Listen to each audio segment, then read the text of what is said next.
अस्सलाम वालेकुम everyone, how are you? कैसे हैं आप सब लोग? आई होप कि आप सब लोग ठीक होंगे।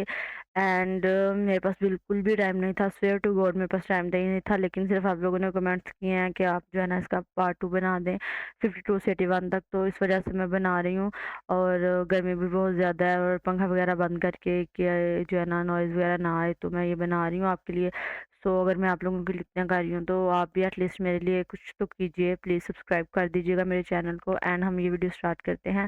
ठीक है, तो पहला क्विज़ है हमारे पास, the process of changing from one process to another process is called.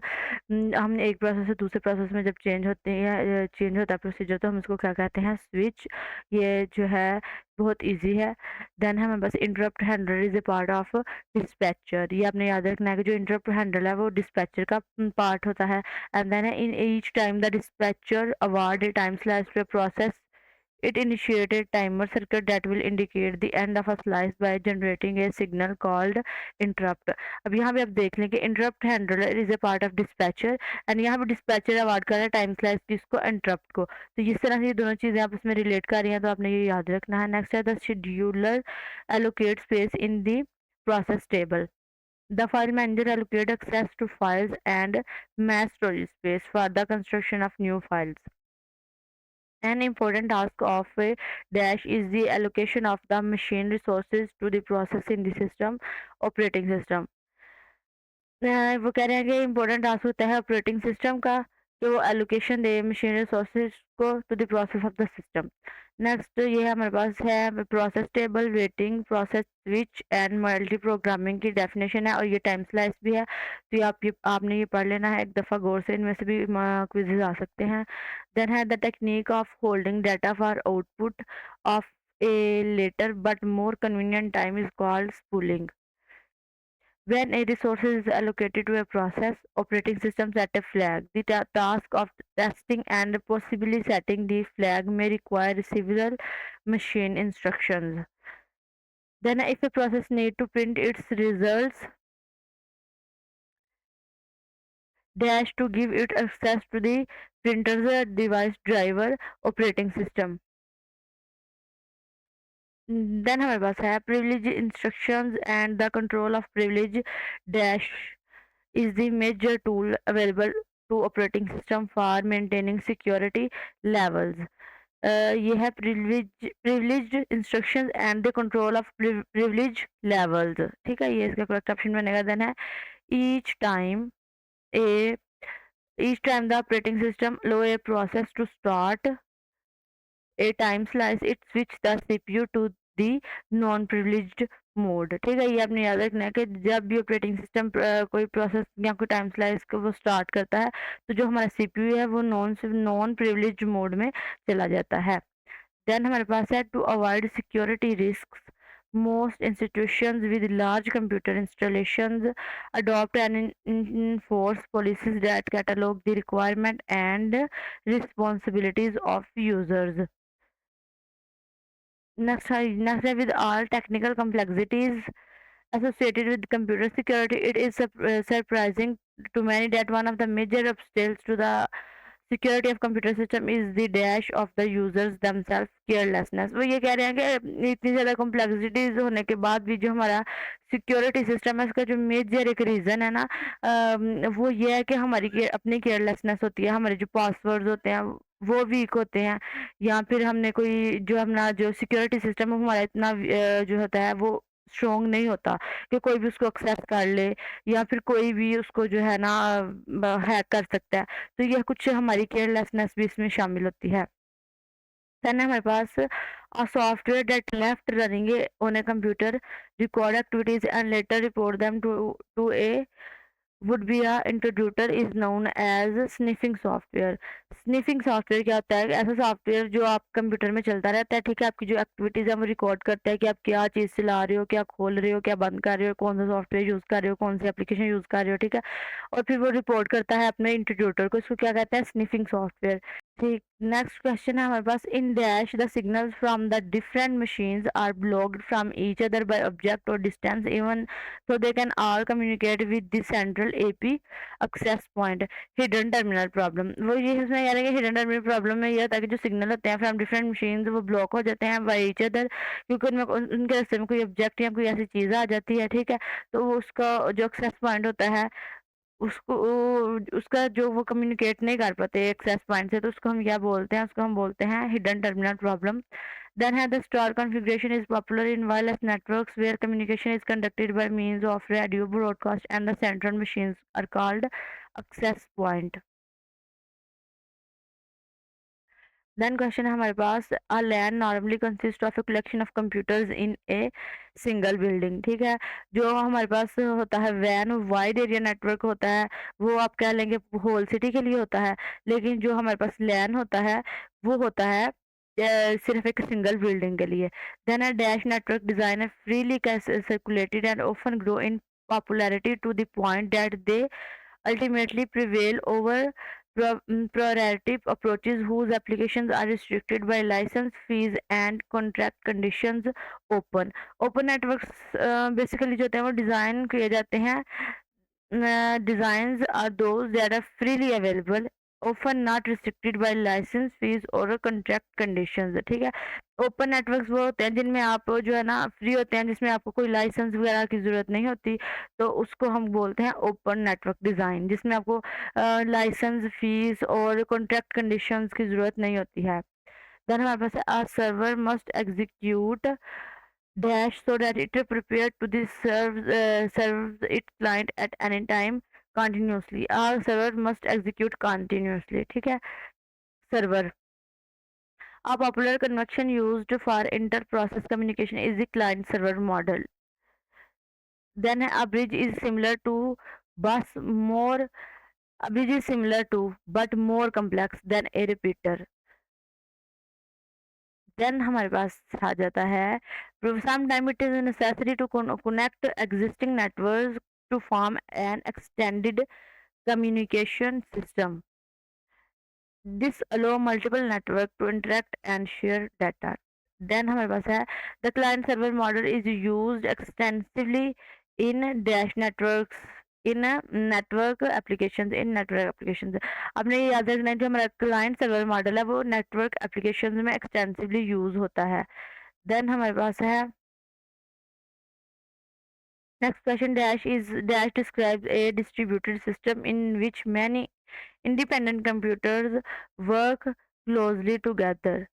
तो इसमें है क्लस्टर कंप्यूटिंग। क्लस्टर कंप्यूटिंग में क्या होता है कि बहुत से इंडिपेंडेंट कंप्यूटर जो होते हैं वो वर्क इंडिपेंडेंटली, वो एक दूसरे के साथ जो है ना इंडिपेंडेंटली वर्क कर रहे होते हैं, एक एक दूसरे के साथ मिलके।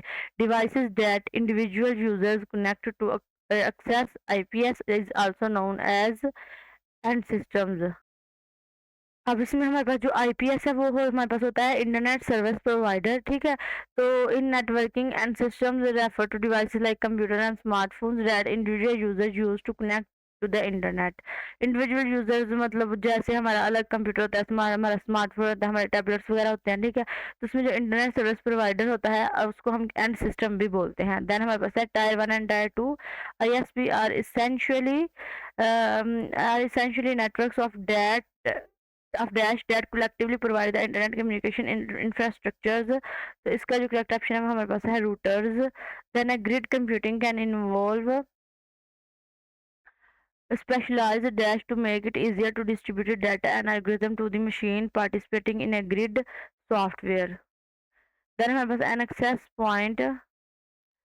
an access IPS is essentially an independent internet, sometimes called an intranet. इसका करेक्ट ऑप्शन वो बनेगा intranet.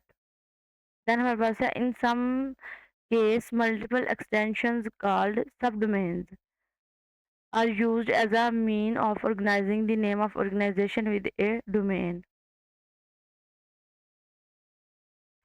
Device that individual connect to its IPS are also are known as ये एंड सिस्टम। हमने ये याद रखना है कि जो डिवाइसेस कनेक्ट होती हैं आईएसपी से, तो उसको हम क्या बोलते हैं, एंड सिस्टम बोलते हैं।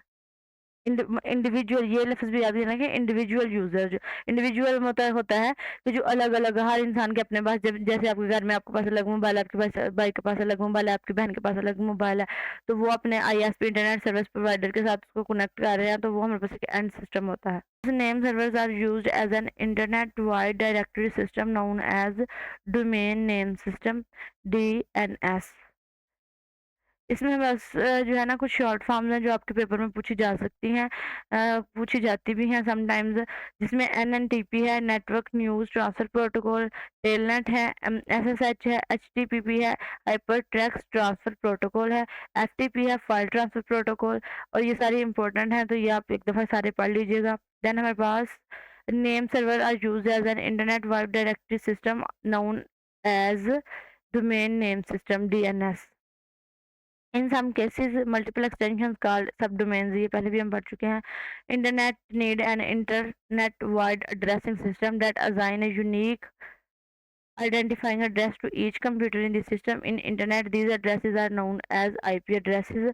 वो कह रहे हैं कि जब हमारा इंटरनेट जो हम इंटरनेट यूज़ करते हैं उसमें जो इंटरनेट एड्रेसिंग होती है ना, वो हर इंसान का एक यूनिक एड्रेस होता है। तो आपका और आपके हमसाए का, मतलब जितने भी हैं आपके एरिया में नेट चल रहे होते हैं, उन सबका आईपी एड्रेस डिफरेंट होता है, ठीक है। ये बात हो रही है इसमें। An enormous portion of current internet traffic is used for transporting audio and video across the internet in real time known as streaming. वो कह रहे हैं कि बहुत ज़्यादा हिस्सा हमारे जो करंटली जो है हमारे इंटरनेट का बहुत ज़्यादा हिस्सा जो है ना, वो किस लिए यूज़ होता है, ऑडियो और वीडियो को ट्रांसफ़र करने के लिए इन रियल टाइम, तो उसको हम स्ट्रीमिंग बोलते हैं। रियल टाइम में जैसे ये होता है कि आप अपने यूट्यूब पे, जैसे इंस्टा पे, टिकटॉक पे लोग लाइव आते हैं, ठीक है, लाइव स्ट्रीमिंग करते हैं, तो उसको हम ये इसके बारे में बात हो रही है कि उसको हम स्ट्रीमिंग बोलते हैं। हम अपनी ऑडियो और वीडियो को ट्रांसफ़र कर रहे होते हैं रियल टाइम। देन हमारे पास Netflix streamed more than 4 billion dash of programming to end users in the first 3 months of 2013 alone. वो कह रहे हैं कि जब 2013 में नेटफ्लिक्स आया था, तो उसने स्ट्रीम उसकी थी मोर देन 4 बिलियन। अब मुझे इसमें थोड़ा-सा कन्फ्यूज़िंग है, मिनट है या ऑवर है, तो आप गूगल कर लीजिएगा तो आपको पता चल जाएगा 4 बिलियन मिनट्स है या ऑवर है। Then current generation of SMA of smart telephones use dash VoIP VoLIP technology wireless dash are devices that allow a user to connect his or her traditional telephone to phone service provider via an access IPS, तो इसको हम बोलते हैं analog telephone adapters. Next question है हमारे पास, in the perspective of wireless VoLIP technology dash phone networks is an IP based network nowadays 4G. Select the messaging application among the following. वो कह रहे हैं कि इसमें से आपने देखना है कि मैसेजिंग एप्लीकेशन कौन सी है। ट्विटर बेस्ड ट्वीट्स, ठीक है, ट्विटर पे भी हो जाता है। इंस्टेंट मैसेजिंग और ब्राउजर बेस्ड चैटिंग, ठीक है। तो ये आल जो है ना, ये सारे के सारे इसका करेक्ट ऑप्शन में होगा। आल जो है ना वो हमारे मैसेजिंग एप्लीकेशन हैं। देन हमारे पास है POP3 help to store messages on local machine, इसका करेक्ट ऑप्शन है पोस्ट ऑफिस प्रोटोकॉल वर्जन 3। इसका जो हमारे पास अगर शॉर्ट फॉर्म आ जाती है POP3 की, तो उसकी ये हमारे पास होती है पोस्ट ऑफिस प्रोटोकॉल वर्जन 3, ठीक है। Is an email protocol that download the message from the server to the local machine I usually remove them from the server after downloading, ठीक है। ये इसका जो है थोड़ी सी इंट्रो है। Then in internet multimedia streaming on demand streaming help to serve million of users through CDN content delivery network. तो ये आपने याद रखना है कि CDN की इसका जो है फुल फॉर्म है कंटेंट डिलीवरी नेटवर्क। तो ये जो है हमारे पास इसका है कि ये हेल्प करता है, डिलीवर करता है media efficiently to million of users by distributing the content across multiple geographical distributed server, ठीक है। इसमें ये आपको समझ आ गई होगी, कंटेंट डिलीवरी नेटवर्क से आपको पता चल रहा है कि ये हमारे पास जो लार्ज ज्योग्राफिकल एरिया, मतलब दूसरे मुल्कों से लेकर जो कंटेंट है वो उसको ना डिस्ट्रीब्यूट करता है। देन हमारे पास dash is defined as a transporting audio and video across the internet in real time streaming. आपको पता है कि रियल टाइम जब आप ऑडियो या वीडियो आप ट्रांसपोर्ट कर रहे हैं from one place to another place, या फिर from one network to another network, तो उसको हम स्ट्रीमिंग बोलते हैं। देन हमारे पास आ जाता है which of the following is among content distributed strategies for internet multimedia streaming. तो वो करेंगे इसमें से कौन सा नहीं है कंटेंट डिस्ट्रीब्यूटेड। तो इस चीज़ में देखो हमारे पास आ जाता है ऑन डिमांड स्ट्रीमिंग। ये कंटेंट होता है जो डिलीवर करते हैं हम अपॉन यूजर रिक्वेस्ट। जब आपको कोई यूजर रिक्वेस्ट करता है तो आप ये कंटेंट ऑन डिमांड स्ट्रीमिंग उसको बोलते हैं। देन हमारे पास आ जाता है यूनिकास्ट। तो ये होता है a separate system is send to each user. जो ईच यूजर को इंडिविजुअली आप जो है जिसके साथ स्ट्रीम करते हैं उसको यूनिकास्ट बोलते हैं। फिर मल्टीकास्ट आ जाता है a single stream is shared among multiple users. ठीक है, तो ये सारे के सारे हमारे पास जो तीनों हैं वो हमारे पास इंटरनेट मल्टीमीडिया स्ट्रीमिंग है। लेकिन एफ यूनिकास्ट ये एक स्ट्रीमिंग नहीं है, is not a standard term और method used in streaming technologies. ठीक है, तो एफ यूनिकास्ट जो है करेक्ट ऑप्शन बनेगा। देन हमारे पास dash is used in content delivery network CDN for enabling an end user to automatically connect to the closest server.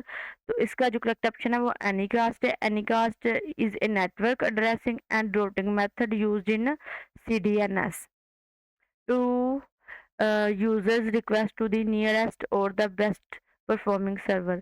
वो ये कह रहे हैं कि जो हमारे पास एक सीडीएन है वो कौन सा है जो एंड यूजर को ऑटोमेटिकली कनेक्ट कर देता है, जो उसके पास जो क्लोजेस्ट सर्वर होता है उसके साथ वो ऑटोमेटिकली कनेक्ट कर जाता है। तो वो एक एनीकास्ट होता है। ठीक है, जिसमें उसकी जो स्पीड वो भी ज़्यादा होती है और वो इसलिए जल्दी से किसी भी जो क्लोजेस्ट सर्वर होता है उसके साथ कनेक्ट कर जाता है। देन हमारे पास आ जाता है hyper G application was a contemporary proposal against the world wide web WWD in dash by dash. तो ये आपने याद रखना है कि 1991 में जो है हुआ था बाय ग्रास से। जो ईयर है उसका 1991 है और ग्रास जो एक प्लेस है। ठीक है, जो एक टीम ने इसको लीड किया था, जो एक थी अमेरिका की कोई यूनिवर्सिटी थी जिसमें ये इन्होंने बनाया था। ठीक है, तो ये 1991 में बना था। देन हमारे पास the first graphic browser Mosaic was invented in the year of 1993। One of the important feature missed out in WWE is version control। Then हमारे पास आ जाता है which of the following is the first part of the URL. URL के कितने part होते हैं? सबसे पहले आपने ये याद रखना है कि यूआरएल के 3 पार्ट होते हैं। ठीक है, तो वो कह रहे हैं कि जो फर्स्ट पार्ट होता है वो कौन सा होता है? तो वो प्रोटोकॉल होता है। ये आ गया हमारे पास mostly typically URL contain 3 parts. Which one of the following is the last part of the URL? Document name. तो सबसे आप देखिए यूआरएल के ऊपर कितने क्वेश्चन आ गए हैं। सबसे पहले देखिए यूआरएल क्या होता है और यूआरएल के कितने टाइप्स होती हैं, और इसका जो फर्स्ट पार्ट होता है उसको हम क्या बोलते हैं, जो सेकंड पार्ट होता है उसको क्या बोलते हैं और थर्ड पार्ट होता है उसको क्या बोलते हैं। तो सबसे पहले हम देख लेते हैं यूआरएल क्या है। ठीक है, यूआरएल का जो फुल फॉर्म है वो है यूनिफॉर्म रिसोर्सेज लोकेटर। ठीक है, usually consist of 3 parts. First part इसका जो होता है वो प्रोटोकॉल होता है, जैसे कि हम लिखते हैं ना एचटीटीपी और डब्ल्यूडब्ल्यू, और उसके बाद उसका जो जैसे हम नेट पे देखते हैं, हम यहाँ पे कुछ भी लिखते हैं अपने यहाँ पे जाके एचटीटीपी, ये देखें हमारे पास यहाँ पे आ गया है एचटीटीपी वीयूएलएमएस। ठीक है, ये आ गया ना हमारे पास। तो जो एचटीटीपी है ये हमारे पास प्रोटोकॉल है। दूसरा हमारे पास जो इसका पार्ट होता है वो डोमेन या फिर नेम होता है। नेम जैसे कि vulms.edu vu.edu। ठीक है, देन हमारे पास पाथ होता है। पाथ हमारे पास होता है जैसे फोल्डर पेज है जहाँ पे भी है, तो यहाँ पे हमारे पास जो है एपीएक्स ये इसका पेज पाथ है। तो इस तरह ये एक यूआरएल बनता है और इस पूरे को हम यूआरएल बोलते हैं। ठीक है, या आई होप कि आपको समझ आ गई होगी कि ये हमारे पास जो एक ये हमारे पास आया हुआ है ये वाला एक लिंक, इसको हम यूआरएल बोलते हैं, यूनिफॉर्म रिसोर्सेज एलोकेटर। इसका जो एचटीटीपीएस वाला पार्ट है इसको हम प्रोटोकॉल बोलते हैं, जिसका नेम होता है उसको हम डोमेन बोलते हैं, और जो लास्ट पे होता है कि ये कहाँ पे चीज़ खुल रही है उसको हम पाथ बोलते हैं। ठीक है, नेक्स्ट हमारे पास कौन सा है? In HTML tags are special symbols that describes how content appear on the screen.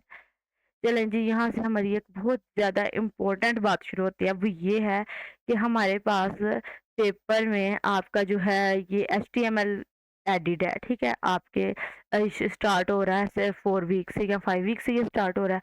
तो 50% 50 to 60% जो आपके पेपर में क्विजेज आते हैं वो एचटीएमएल से आते हैं। ठीक है, तो आई डोंट नो कि आपको ये सुन के कैसा लग रहा है, लेकिन ये सच है के जो हमारे 50 टू 60% क्विज़ेज़ होते हैं इन मोस्ट पेपर्स वो एचटीएमएल से आते हैं, क्योंकि आपके पेपर डिफरेंट बने होते हैं, तो पता नहीं किसको किसी तरह का पेपर आ जाता है। कुछ पेपर्स होते हैं जिसमें जो होते हैं शॉर्ट फॉर्म्स, स्पेशली फर्स्ट जो है ना सेमेस्टर वालों को ऐसा होता है, क्योंकि उनका फर्स्ट पेज सेमेस्टर होता है, उनका भी इतना पेपर्स का आइडिया नहीं होता, इसलिए उनका पेपर जो है ना इस तरह का बनाया जाता है। और मोस्टली पेपर आता भी एमसीक्यूज बेस्ड ही है, तो इसमें ज़्यादा कुछ होते हैं जिनमें शॉर्ट फॉर्म्स बहुत ज़्यादा पूछी जाती हैं। ठीक है, कुछ होते हैं जिनमें जनरल क्वेश्चन होते हैं, लेकिन मोस्टली पेपर जो जो जो अब तक मैंने देखा है ना, मैंने देखा कि एचटीएमएल वाले जो है ना क्विज़ेज़ वो बहुत ज़्यादा आते हैं। तो अगर आपका ये कॉन्सेप्ट क्लियर है एचटीएमएल के, तो फिर तो आप जो है ना गुड टू गो। लेकिन अगर आपको एचटीएमएल का बेसिक्स ही नहीं पता है, तो फिर ये आपके लिए थोड़ी-सी डिस्टर्बिंग बात है। अभी भी टाइम है पेपर्स में, तो आप जो है ना एचटीएमएल के बारे में बेसिक्स जो है ना उसकी जो है वो आप करें। तो इसमें वो पूछ रहे हैं कि in HTML pages are special symbol that describe how content appear on screen. वो कह रहे हैं कि जो टैग्स होते हैं वो स्पेशल होते हैं, क्योंकि उनसे हम डिस्क्राइब कर सकते हैं कि हमारा जो कंटेंट है वो कैसे अपीयर होगा स्क्रीन पे। तो नेक्स्ट क्वेश्चन हमारे पास क्या है, वो है जी HTML stand for hyper text markup language. Which of the following tag is not a compulsory part of an HTML page. तो H1 जो है वो इसका करेक्ट ऑप्शन H1 है for heading 1।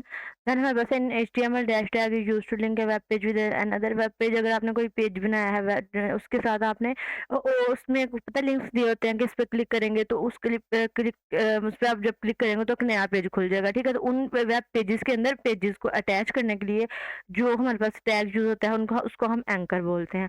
Then which is the highest heading level HTML tag from the given option. तो H1 जो होती है वो इसकी सबसे बड़ी जो है ना वो हेडिंग होती है, तो उसको H1 का जो है वो टैग बोलते हैं। In HTML header stand for hypertext reference. Dash is a popular website for learning about HTML w3school.com। ये जो है ना हमारे पास पॉपुलर वेबसाइट है एचटीएमएल को लर्न करने के लिए। और आपके जो ट्विटर है उन्होंने भी बताया होगा आपको, एलएमएस में इसका लिंक भी दिया होगा आई थिंक आपके अनाउंसमेंट सेक्शन में, अगर आपने पढ़ा है तो। बाकी हम देख लेते हैं यहाँ से, ये देखें ये हमारे पास लैंग्वेज वो है वेबसाइट है जिस पे आप डिफरेंट जो है लैंग्वेज सीख सकते हो। तो इसमें ये है ना एचटीएमएल भी है, तो मैंने ये खोलने की कोशिश की है बट ये खुल नहीं रही। आई डोंट नो क्यों, क्योंकि दूसरे पेजेस मैंने खोल के देखे हैं वो चल रहे हैं, नेट का इशू नहीं है, पर ये चल नहीं रही। वरना मैं आपको थोड़ा सा कोड करके बता देती, ठीक है। तो ये यहाँ पे आप जाके इसको लर्न कर सकते हैं। देन हमारे पास dash tag is use to bold the text in HTML document. तो उसमें उस बी जो है टैग वो यूज होता है टेक्स्ट को बोल्ड करने के लिए। देन है at w3school.com। HTML tag can be learned by alphabet and category. SGML stands for Standard Generalized Markup Language. Which one of the following is a true statement about XML? XML tags are not predefined as HTML tags. Extensible markup language is abbreviated as. इसकी abbreviation पूछ रहे हैं, तो XML इसकी जो है abbreviation है। अब आप खुद देख लेंगे कितने ज़्यादा जो है शॉर्ट फॉर्म वाले एब्रीवेशन वाले क्वेश्चन आए हुए हैं, तो ये आ जाते हैं। तो आपने ये सारे अच्छे से याद करने हैं, ठीक है। XML stands for extensible markup language. Then हमारे पास searching and getting result from Google is an activity that takes place on client server. जो हमारे पास है HTML, क्लाइंट सर्वर और लेयर्स ओएसआई मॉडल वाला, ये तीनों बहुत ज़्यादा इंपॉर्टेंट है। इसके कॉन्सेप्ट आपको क्लियर होने चाहिए, अभी भी पेपर्स में टाइम है। आपको चाहिए कि ये तीनों टॉपिक आप अपने क्लियर कर लें, ठीक है। एचटीएमएल है तो उसमें आप को उसकी देखना कि एचटीएमएल है क्या, उसमें क्या क्या यूज़ होता है और कैसे कैसे यूज़ होता है, ठीक है। बेसिक बेसिक आपको आने चाहिए, उनमें से क्विज़ेज आते हैं। दूसरा क्लाइंट सर्वर है। क्लाइंट सर्वर एक बहुत ज़्यादा ईजी चीज़ है समझने के लिए। क्लाइंट जैसे क्लाइंट सर्वर क्या है, जो हमारा ब्राउज़र है ना वो क्लाइंट है, ठीक है। और सर्वर वो है जो आपको चीज़ प्रोवाइड करता है, जैसे कि आप गूगल पे जाते हो, यहाँ पे आप जाते हो, ठीक है। तो यहाँ पे आपने क्या लिखा, लेट्स सपोज कुछ भी लिख लें, नेटवर्क ठीक है, ये आपने कुछ सर्च किया, आप क्लाइंट हो, आप यहाँ कोई क्वेरी दे रहे हो, अब जो सर्वर है उसने हमें ये डाटा निकाल के दे दिया कि नेटवर्क क्या होती है, ये कित कौन सी लेयर है, network also known edge layer 3 इन ओएसआई मॉडल, ठीक है। तो ये इसका सारा उन्होंने डाटा निकाल के दे दिया। आप क्लाइंट थे, आपका ब्राउज़र जो वो क्लाइंट था, उसने आपने उसको कुछ चीज़ बोली है सर्च करने के लिए और जो रिज़ल्ट आगे से हमें मिले हैं वो सर्वर ने हमें दिए हैं। तो ये एक क्लाइंट सर्वर होता है। इन ईज़ी लैंग्वेज आप कह लें कि आप रेस्टोरेंट पे गए हैं, आपने वहाँ पे जाके ऑर्डर दिया कि हमें ना एक मतलब आइस लाटे ले आएँ हमारे लिए, ठीक है? तो आप ये क्लाइंट हैं आप और आगे से किचन में से शेफ़ है उसने आपके लिए लाटे बनाया, फिर वो शेफ़ ने आपको उसने आपको ला के दे दिया, तो वो सर्वर है। तो ये क्लाइंट सर्वर ये होता है। आई होप कि समझ लग गई होगी, मैं समझाने की कोशिश कर रही हूँ। कुछ घर में बहुत ज़्यादा तो मेरा दिमाग से ऐसे चल नहीं रहा सही है, तो गुज़ारा कीजिएगा। नेक्स्ट है applet was developed by Sun Microsystem. In Internet Client Server Model, client side activities are performed by Internet Browser. वो ये कह रहे हैं कि क्लाइंट साइड की एक्टिविटीज़ कहाँ पे परफॉर्म होती है, इंटरनेट ब्राउज़र पे। इंटरनेट ब्राउज़र क्या कि ये हमारा ब्राउज़र है, इसमें आप कुछ भी सर्च करोगे तो लेट्स सपोज़ ये आप कुछ भी सर्च कर रहे हो, ठीक है? ये आपने एप्पल सर्च किया, ये आपके सामने खुल गया। तो जो ब्राउज़र साइड पे जो एक्टिविटीज़ हो रही होती हैं वो हमारी इंटरनेट ब्राउज़र पे जो एक्टिविटीज़ हो रही होती हैं वो क्लाइंट साइड होती है, ठीक है? Then there are dash internet software layers in network communication 4. Each internet software layer at network communication consists of software routines. Which of the following is not a part of the internet software layer at network communication? Network communication में इसमें कौन सा part नहीं है? Session layer नहीं include. Then in internet software layer, which of the following layer has the responsibility of chopping messages into packets? जो हमारे message को चॉप करके उनको पैकेट में कन्वर्ट करके जो ट्रांसफर करती है वो लेयर होती है हमारी ट्रांसपोर्ट लेयर, ठीक है। देन हमारे पास है in internet software layer, which of the following layer has the responsibility of preparing message and providing destination address. जो हमारे मैसेज को प्रिपेयर करता है और उसका आईपी डेस्टिनेशन एड्रेस प्रोवाइड करती है वो हमारे पास होती है नेटवर्क लेयर। देन आ जाता है in internet software layer, which of the following layer has the responsibility of receiving packets. हमारी जो ट्रांसपोर्ट लेयर थी वो मैसेज को चॉप करके पैकेट में ट्रांसपोर्ट कर रही थी। अब उन पैकेट को रिसीव कौन कर रहा है? उन पैकेट को रिसीव कर रही है लिंक लेयर। मैंने आपको पहले भी बताया है कि लेयर्स वाले ओएसआई मॉडल का जो है वो बहुत ज़्यादा इम्पोर्टेंट है, आपको इसका बेसिक्स पता होना चाहिए। Then if there is an Ethernet network, कह रहे हैं कि इथरनेट नेटवर्क है, link layer applies dash for transferring packet to the actual computer. अब जहाँ पे इथरनेट नेटवर्क की बात होगी वहाँ पे हमारा CSMA-CD आएगा। CSMA-CD stands for carrier sense multiple access collision detection, ठीक है। जहाँ पे वाईफाई की बात होगी वहाँ पे हमारा CA आएगा। आगे देख लेते हैं। If there is a wifi network, ठीक है। यहाँ पे बोल रहे थे कि इथरनेट नेटवर्क की बात कर रहे हैं तो CSMA-CD आएगा। यहाँ पे वो बात कर रहे हैं वाईफाई नेटवर्क की, ठीक है। तो इसमें आएगा CSMA-CA। Then a SMTP mail server use port number 25 to communicate with its client and sending emails. The HTTP server use port number 80 to communicate with web browser. तो इसमें आपने याद रखना है कि SMTP जो यूज वो कौन सा यूज करता है 25 और HTTP 80 for network communication. Internet software layer send message in the top to bottom order of layers user to link layer. इसमें उन्होंने एक स्टेटमेंट दिया और वो कह रहे हैं कि ये ट्रू है या फॉल्स है। तो ऑब्वियसली ये ट्रू है क्योंकि वो ना टॉप से बॉटम की तरफ हमारी जो लेयर है वो काम करती हैं, ठीक है। यहाँ पे कुछ एब्रिविएशन है OSI TCP IP UDP, तो इसके आपने याद रखनी है फुल फॉर्म। और अगर आप बहुत अच्छे से इसको प्रिपेयर करना चाहते हैं तो आप एक दफ़ा इसको पढ़ सकते हैं। देन हमारे पास transmission control protocol internet protocol TCP IP is a protocol suite that implement 4 level communication hierarchy. TCP stand for transmission control protocol. अब आपके सामने है कि हमारे पास कितने ज़्यादा ये क्वेश्चंस आ रहे हैं स्टैंड्स फॉर वाले। Then open system interaction OSI is a dash level hierarchical model in networks 7। ये देखें, ये हमारे पास है 7। फिजिकल लेयर 1 है, data link 2, network transport session presentation and application layer. ये वाले बहुत ज़्यादा इंपॉर्टेंट हैं। ये ये वाले जो है ना क्वेश्चन आते हैं और ये बंदा कन्फ्यूज़ हो जाता है कि कौन सी लेयर में कौन-सा काम हो रहा है। अगर आपके सिलेबस में ये बहुत ज़्यादा करवाया हुआ है डिटेल के साथ, तो फिर आप डिटेल के साथ करें। लेकिन अगर डिटेल के साथ इतना नहीं हुआ तो आप इसका मेन में याद कर लें।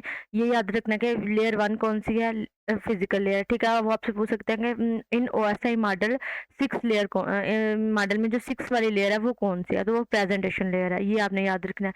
और वो अगर पूछें कि ओएसआई मॉडल में जो 7th लेयर है वो कौन-सी है? तो वो एप्लीकेशन लेयर है। उसके अलावा ये याद रखना है कि इन लेयर्स में क्या काम हो रहा है। जैसे ट्रांसपोर्ट लेयर में जो है हमारे मैसेज को पैकेट में कन्वर्ट करके वो ट्रांसपोर्ट करते हैं। अगर जो हमारे पास कौन-सी लेयर है जो उनको रिसीव करती है, वो हमने पढ़ा है। देन हमारे पास है अगला क्वेश्चन।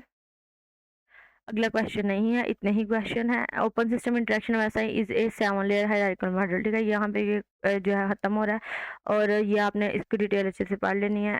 और उसके अलावा फिर से एक दफ़ा बता देती हूँ आपको, एचटीएमएल, ओएसआई मॉडल और उसकी लेयर्स और उसके अलावा क्लाइंट सर्वर। 52 से लेकर 81 तक ये टॉपिक बहुत ज़्यादा इम्पोर्टेंट है। इनमें से बहुत ज़्यादा क्वेश्चंस आते हैं ख़ास तौर पे एचटीएमएल में से, तो वो आपने लाज़मी करना है। और यहाँ पे मैंने लिखा भी था कुछ आपके लिए थोड़ा-सा बेसिक सा।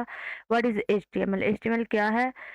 Is a language used to create web pages, ठीक है? ये एक लैंग्वेज है जो वेब पेजेस को क्रिएट करने के लिए यूज़ होती है। जैसे कि हमारे पास ये एक वेब पेज है, ठीक है? ये एक पेज है हमारे पास और इसको जो यूज़ करने के लिए इसको बनाने के लिए जो है ना एचटीएमएल यूज़ होती है। ये तो यूज़र इंटरफेस है जो हमें नज़र आ रहा है। इसके बैकएंड पे कौन-सी को क्या लिखा हुआ है, क्या उन्होंने परफ़ॉर्म किया हुआ है जो हमें इस तरह नज़र आ रहा है, इसको बनाने के लिए हमारे पास जो है ना वो एचटीएमएल यूज़ होती है। It tell her browser how to display content like text, images, links, etc. वो हमें कहते हैं कि इसमें हमें बताते हैं कि वो किस तरह डिस्प्ले होगा कंटेंट। अब इसमें देखें पिक्चर्स लगी हुई हैं, लिंक भी लगे हुए हैं, सही है। अब ये हमारे पास पिक्चर्स हैं, इन पे क्लिक करेंगे, इनके बैक एंड पे जो है लिंक्स हैं, इनको क्लिक करेंगे तो वो चीज़ ओपन हो जाएगी, सही है। इसमें आपने बेसिक याद रखना है कि इसमें कि हेडिंग्स होती हैं, टैग्स होते हैं और हेडिंग्स कितनी हैं जो है H1 से लेके H6 तक है और सबसे लार्जेस्ट और मेन हेडिंग वो H1 है।